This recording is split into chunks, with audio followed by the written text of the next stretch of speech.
com consequências políticas importantes, porque daí a dimensão pública do Estado é anulada. Não tem direitos sociais. Dimensão pública, zero. Zero.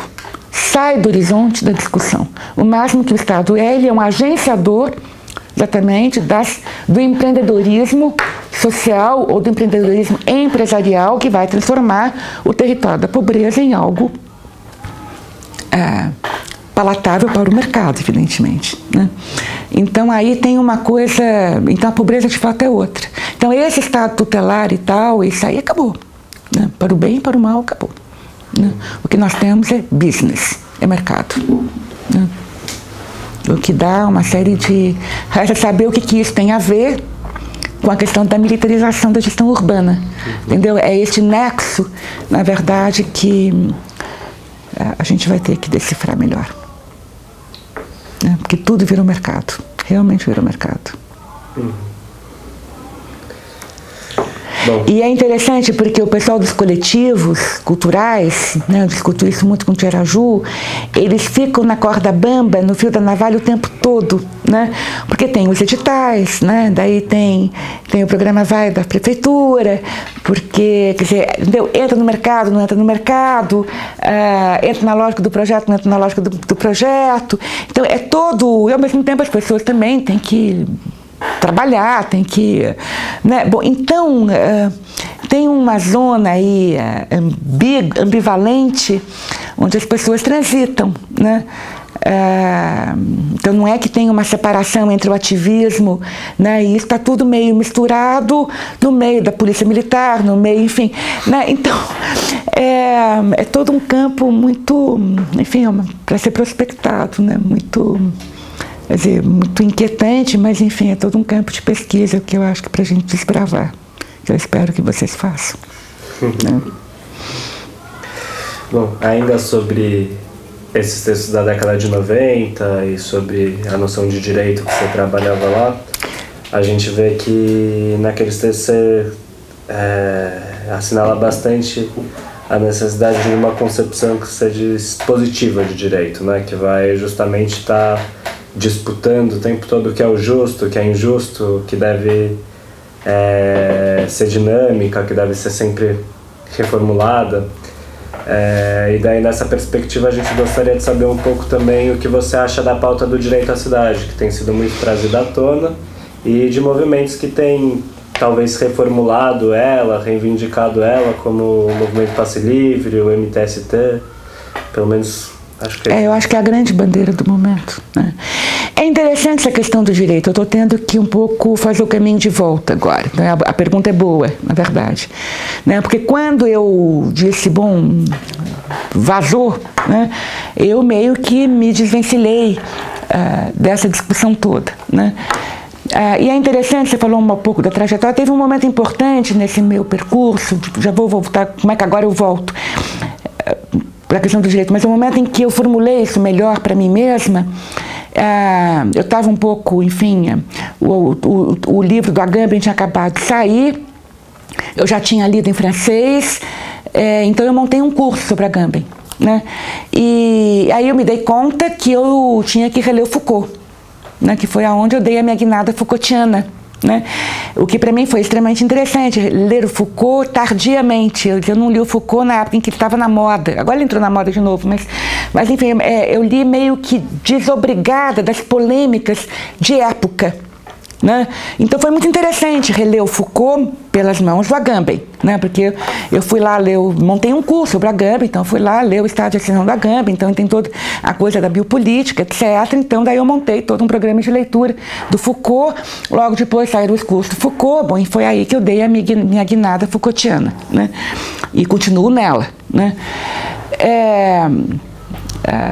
Enfim, em torno da biopolítica, da governamentalidade, o que também não é novidade, está todo mundo fazendo isso, então, enfim, eu fui pegando, mas enfim, mas aonde eu disse, bom, a questão do direito virou outra coisa, né? Porém, conforme eu fui me dando conta do ativismo jurídico, né? Na verdade, quem me deu a chave disso foi o Bruno Schmitz, que na hora que eu entendi que direito virou campo de batalha, né? Porque essa pequena cena que eu armei dos caras com a Constituição brasileira é uma cena genial para a gente refletir, né? E que, no fundo, ele vai...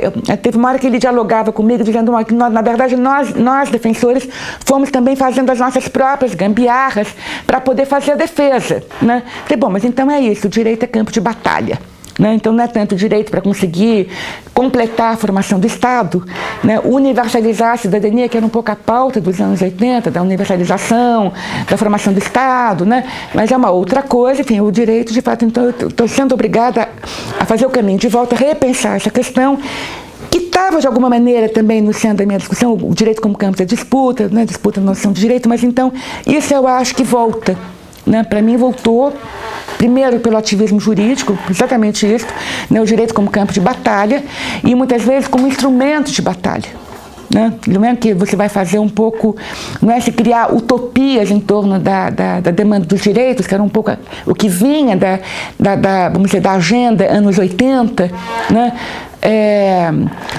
Mas aí realmente como um campo de disputa, um campo de batalha e um instrumento de batalha, né? Por isso que, de novo, os defensores me ajudaram muito a pensar isso.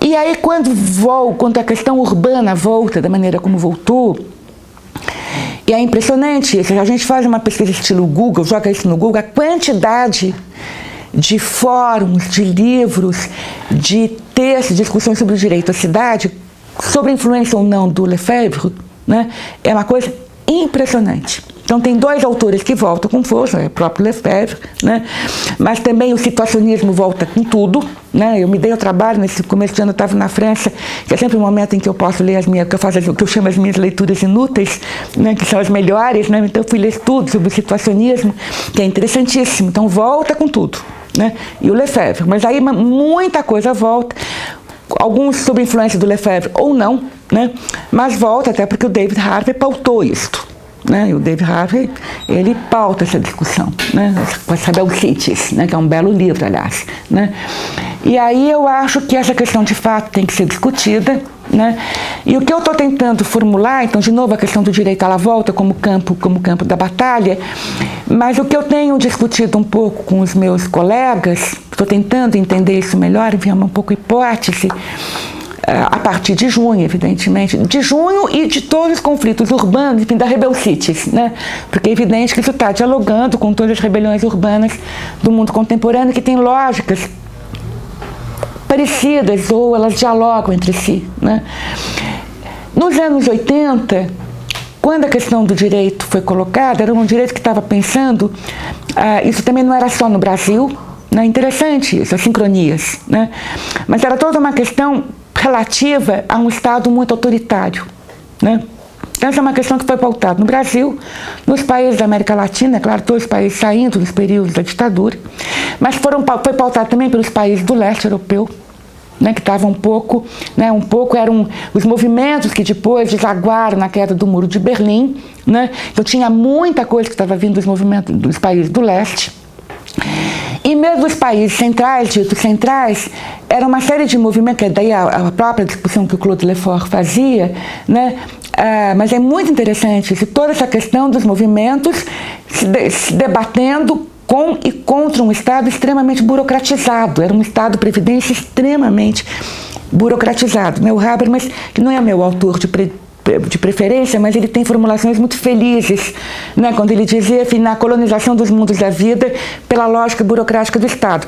Bom, quando a gente vê o que era o Estado Previdência, o que é o Estado Previdência quando ele funciona, é exatamente isso, que vai o assistente social lá para saber se a mãe dá de mamar para a criança no peito certo, entendeu? É uma coisa delirante. E se não tiver, na verdade, tira o bebê da criança, entendeu? Então, o controle, entendeu? Ao mesmo tempo que garante segurança, etc. Então, era uma coisa que a gente não tem ideia do que seja isso. Tem ideia do que é a maneira como o Estado controlava um pouco as rotinas da vida cotidiana em países como a França e a Alemanha, né? Que é onde vai sair essa noção da colonização das formas de vida que o Habermas vai formular e vai ser pautado em outras chaves teóricas, outras chaves políticas por inúmeros movimentos, né?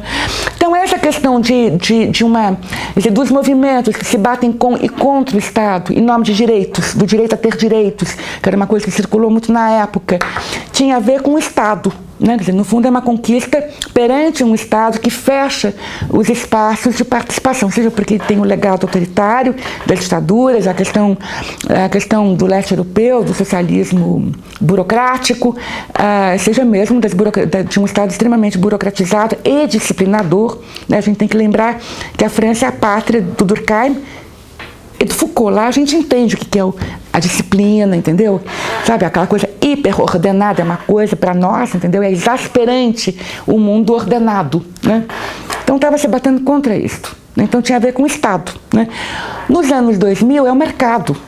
Entende? Então, na verdade, são movimentos que se batem contra uma privatização da vida pelo mercado. Né?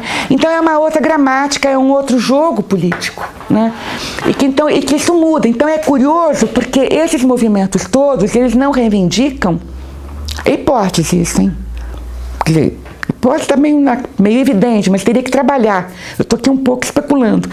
Nos anos 80, das suas várias matrizes, seja no leste europeu, seja na matriz, enfim, da França, que eu conheço um pouco mais, seja nos países da América Latina e Brasil, a reivindicação era espaços de participação popular. Por isso que os nossos fóruns de participação popular fizeram tanto sucesso, correram o mundo. Até hoje falam do orçamento participativo.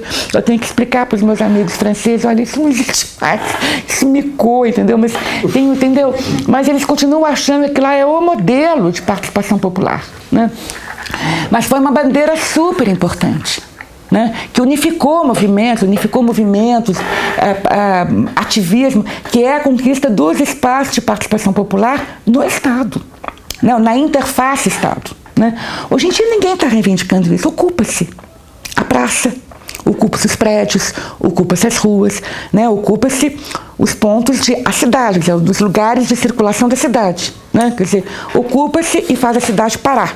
Né? Quer dizer, no fundo é meio, não por acaso a noção do comum, que é uma noção meio controvertida, que foi meio pautada pelo Negri, mas entrou. Até o Harvey está tendo que se haver com isso, né? Entrou. Né? Que não é a mesma coisa que público, mas é como se fosse um resgate da dimensão comum, pública no novo sentido, de uma cidade cada vez mais privatizada. E para isso ocupa-se. Tem ocupações culturais, ocupa-se os prédios, tem ocupações não sei do que, ocupação política, ocupa a praça, tem os ocupados da vida, mas é uma outra lógica, né, que não é mais a reivindicação do espaço de participação democrática, né, pode até ser que seja, mas então